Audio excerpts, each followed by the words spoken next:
L'extrait que je viens de vous jouer, c'est un extrait de la fantaisie, d'une fantaisie, il y en a beaucoup, d'Abraham van de Kerkhoven, une fantaisie qui, de toute évidence, est prévue pour être jouée pour la partie soliste sur le cornet à la main droite et sur un jeu d'accompagnement. Ici, j'ai pris Bourdon et Prestan pour la main gauche. Mais avant de vous parler de l'œuvre un petit peu plus en détail, quelques mots sur ce musicien, Abraham van de Kerkhoven, qui est né à Bruxelles en 1617, il est mort à Bruxelles en 1702, et on pourrait dire que c'est le musicien, l'organiste en tout cas, le plus important à Bruxelles, et peut-être dans les Pays-Bas espagnols, dans la seconde moitié du XVIIe siècle.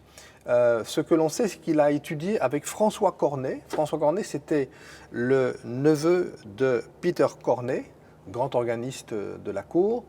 Il étudie donc avec son neveu et il devient très vite, à l'âge de 15 ans, organiste de l'église Sainte-Catherine à Bruxelles et quelques années plus tard, à l'âge de 31 ans, organiste de chambre de la cour de l'archiduc Léopold Willem, qui est à ce moment-là le gouverneur des Pays-Bas méridionaux.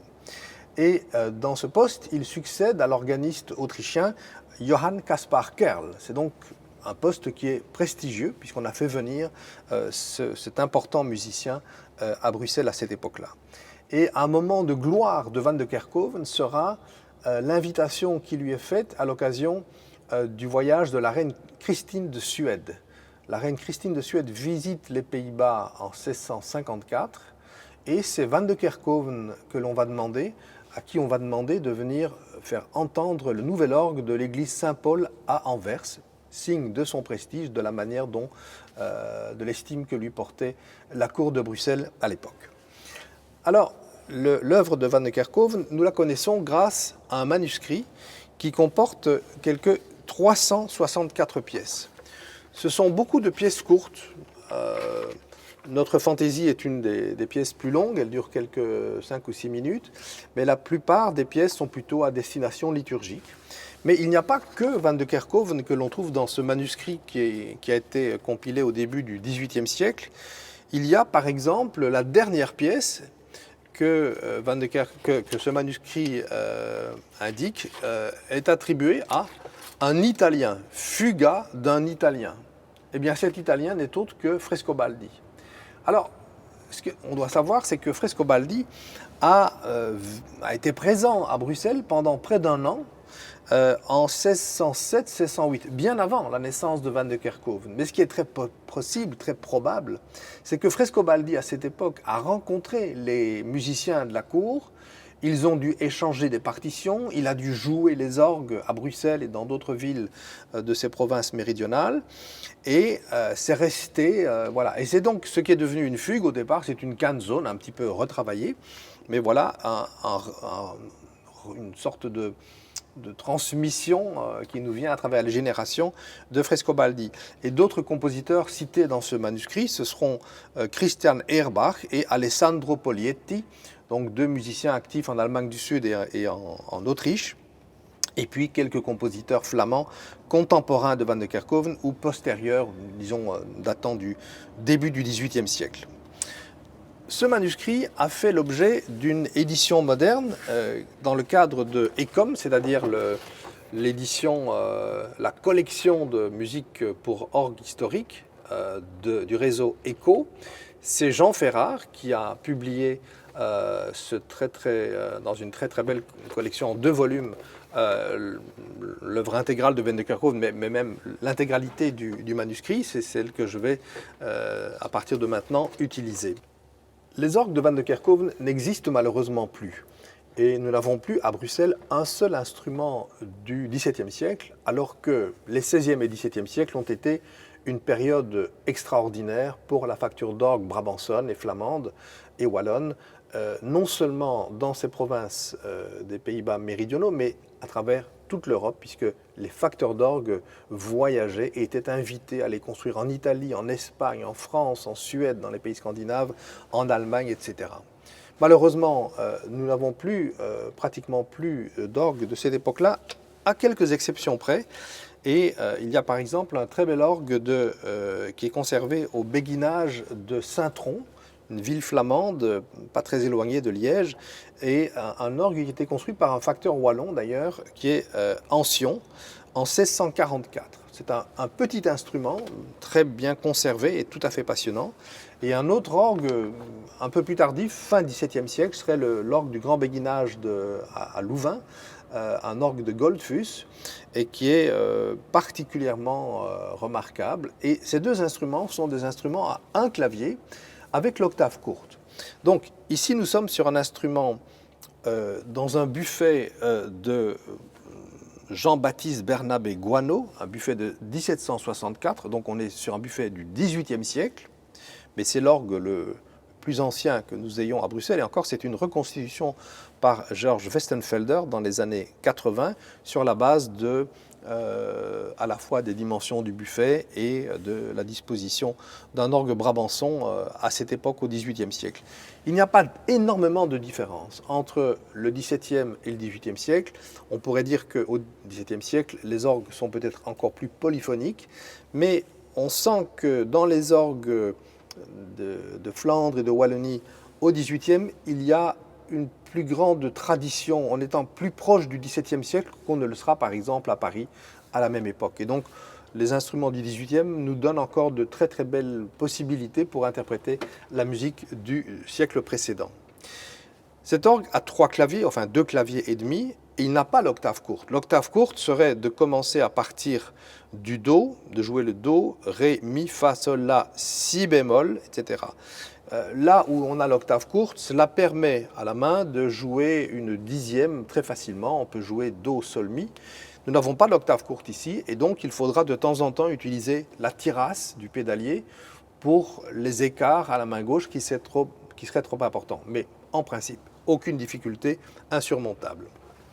Alors, cette longue fantaisie, nous allons la traverser et vous allez voir qu'elle se décompose en fait en 4 parties qui sont à chaque fois une sorte de grande phrase qui démarre de manière progressive par une présentation, une exposition du thème principal, et puis une sorte de travail de diminution, d'ornementation à la manière des cornettistes. Alors, c'est sans doute pas un hasard si nous allons utiliser le jeu de cornet tout en rappelant le jeu des cornettistes sur leur instrument. On ne mesure plus assez aujourd'hui à quel point cet instrument du cornet, du cornetto, a été central dans la musique des XVIe et XVIIe siècles, au point de donner lieu à ce jeu de cornet. Voilà, et donc nous avons un cornet qui va commencer à partir du 3e Do dièse, au centre du clavier, et monter jusqu'en haut du clavier. Alors, le début du thème, je vais vous montrer quand on le joue seul, le début de la pièce.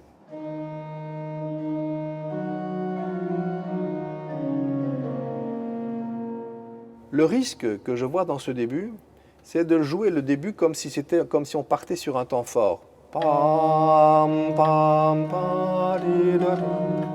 Or, très nettement, Van de Kerkhoven l'écrit comme une levée, une suspiratio.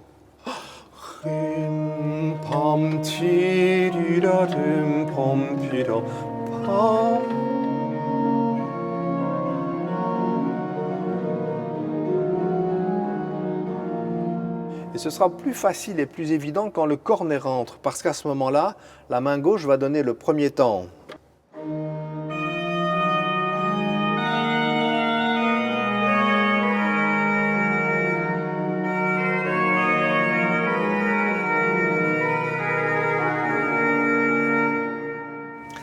Alors, ici aussi, la question des altérations est souvent mystérieuse parce que ça n'est pas toujours très logique. Par exemple, le début, ce thème que je viens de vous jouer à la main gauche, il est écrit sans altération sur le Si, donc plutôt un Si bécard.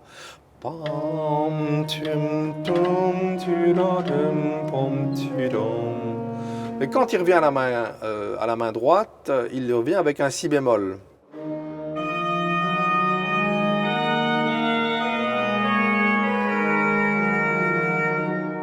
Jean Ferrard a mis un Si bémol là où le manuscrit n'en met pas. Bien, je pense que voilà, on est libre de choisir. Et personnellement, j'aime assez le fait de présenter le thème sans le si bémol, donc si naturel, et de le prendre en le bémolisant là où c'est inscrit par Van de Kerkhoven. Mais ne faisons pas du texte du manuscrit une Bible absolue, parce qu'elle contient aussi pas mal d'approximations, parfois des fautes. Beaucoup de liaisons vont manquer, qu'on doit ajouter. On a l'impression qu'à l'époque, il ne faisait pas grande attention aux liaisons, il les laissait à la discrétion des interprètes. Et donc, ce que je vais maintenant montrer, c'est la manière dont les voix entrent progressivement, les trois voix de l'accompagnement, mais de manière très polyphonique, et puis la voix principale, d'abord dans un rythme plutôt lent et relativement expressif, et l'expressivité est d'ailleurs renforcée par le si bémol.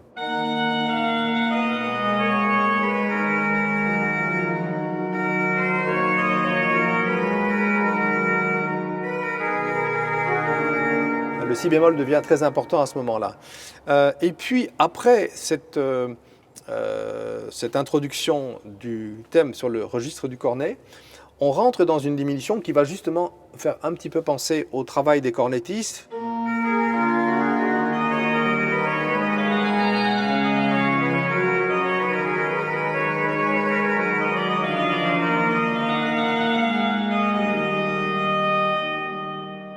Et donc, si nous repartons du début de la pièce, on va voir apparaître, on va entendre les différentes voix apparaître chacune sur ce thème de départ.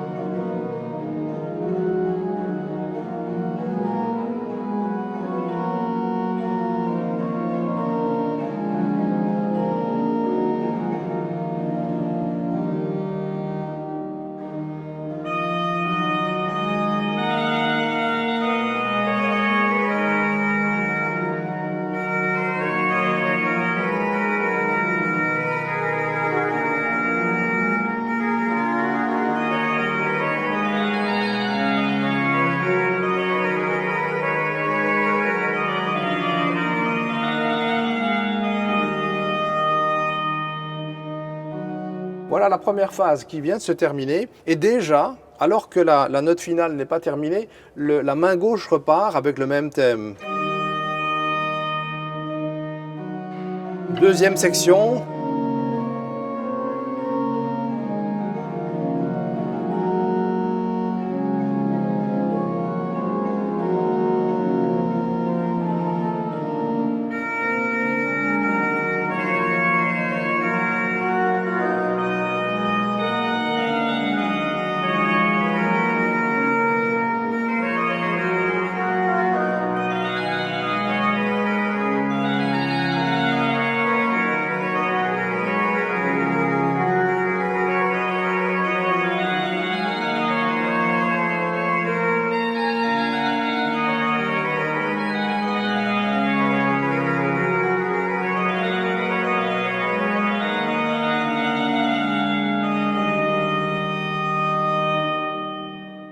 Ces deux premières phrases ont exactement la même durée, une vingtaine de mesures. Mais la différence, c'est que la première était plus retenue et la deuxième beaucoup plus expansive. Et ainsi, à chaque phrase, il va y en avoir quatre grandes sections, Van de Kerkhoven va faire monter l'intensité lyrique d'un degré. On le voit ici, et il y a une chose qui me semble intéressante, on est dans quelque chose qui est de l'ordre du discours. Mais dans ce discours, il y a des dialogues. Par exemple, ce dialogue entre...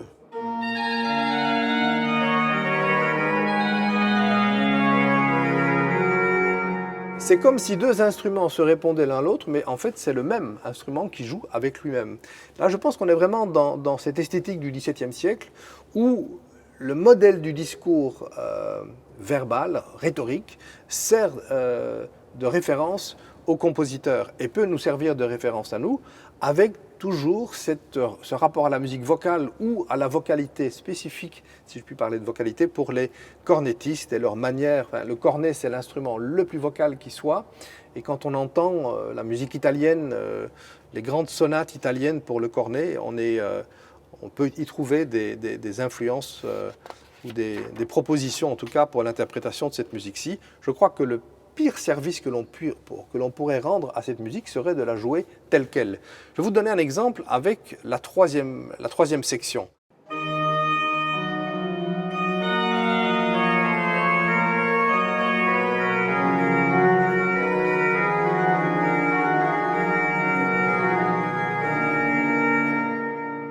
Et maintenant, je vais tenter de faire chanter cette musique, de créer à travers les répétitions du motif, puisqu'elle est construite sur un nouveau motif qui n'est pas le même que celui du début, de faire apparaître l'expressivité qui est contenue dans le...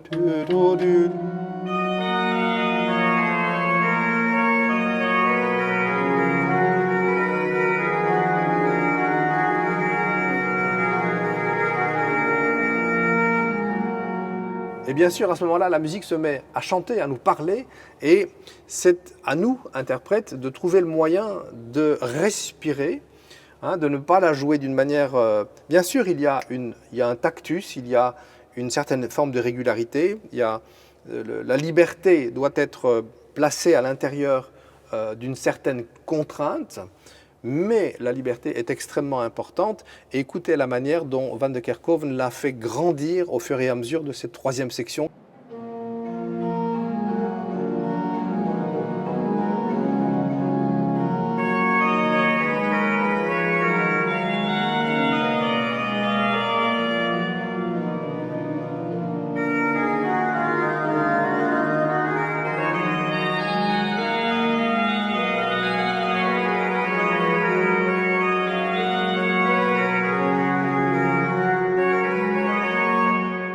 On vient de faire une cadence en fa majeur, ce n'est pas une cadence finale, mais elle vient ponctuer la phrase. Et Van de Kerkhoven repart sur un motif différent. Wadadim, badadam.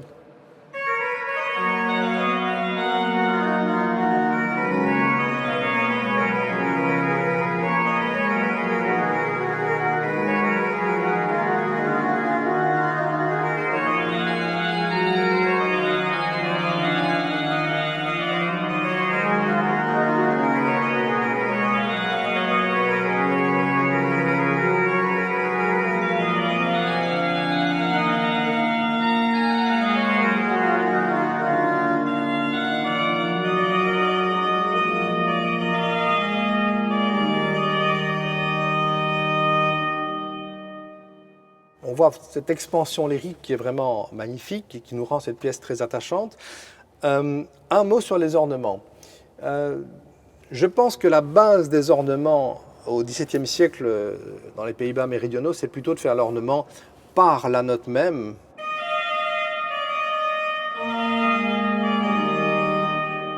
Mais on peut aussi imaginer que ça soit...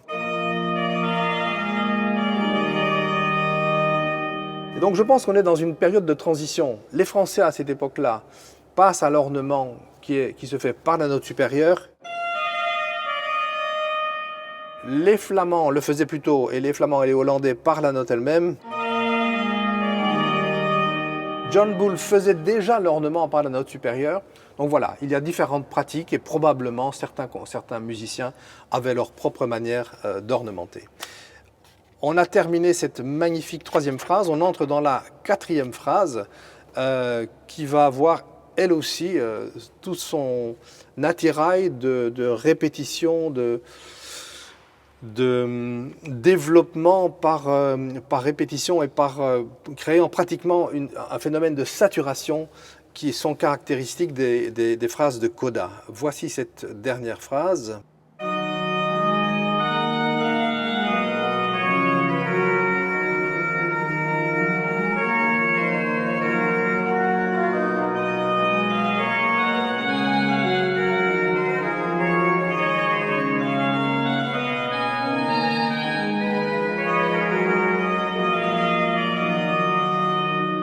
Cadence en Ré qui suit une première phrase qui est construite sur un motif qui est répété, répété, répété encore une quatrième fois, ce qui crée cette sorte de saturation qui est caractéristique d'une coda. Van de Kerkhove nous mène vers la conclusion, mais on n'y est pas encore complètement. Et il va d'abord nous faire entendre maintenant un même motif 3 fois.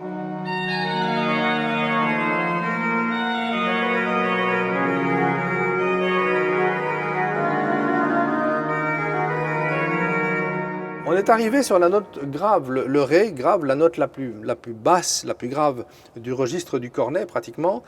Et de là, il va maintenant nous faire remonter, comme le ferait un chanteur qui voudrait présenter toute la tessiture de sa voix, ou un cornettiste. Il va nous la faire remonter vers l'aigu, vers le fa, le sol et le la, le plus aigu. Écoutez la manière dont ce la est répété, est enjolivé et traité avec des diminutions qui sont absolument magnifiques.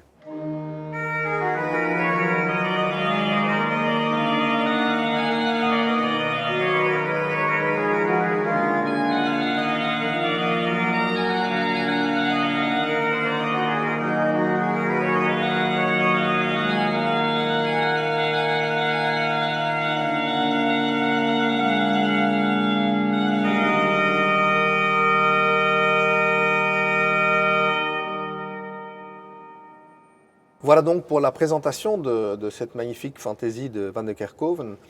C'est sans doute la pièce la plus jouée de ce compositeur, c'est l'une des plus belles, mais il y en a beaucoup d'autres et je ne pourrais que vous encourager à aller regarder l'édition de Jean Ferrat ou le manuscrit dans le facsimilé et choisir d'autres œuvres. Il y a d'autres pièces magnifiques pour dessus de cornet, il y a une pièce magnifique, une fantaisie magnifique pour 2 claviers qui alternent, il y a des pièces pour basse de trompette, enfin, il y a plein de choses, plein de merveilles. Donc à vous d'aller chercher et trouver ce qui vous convient le mieux. Je vous propose maintenant, pour terminer, d'écouter un enregistrement de cette pièce que j'avais réalisée ici en 2020. C'était au tout début de la pandémie. Nous n'avions pratiquement pas de circulation dans les rues autour de l'église et c'était l'occasion d'entendre cet orgue dans les meilleures conditions possibles. Ça n'est pas forcément la version que je retiendrai personnellement. C'était une version parmi d'autres. Si j'avais à la réenregistrer aujourd'hui, je le ferais sans doute encore un peu différemment. Mais ça, c'est la vie de la musique.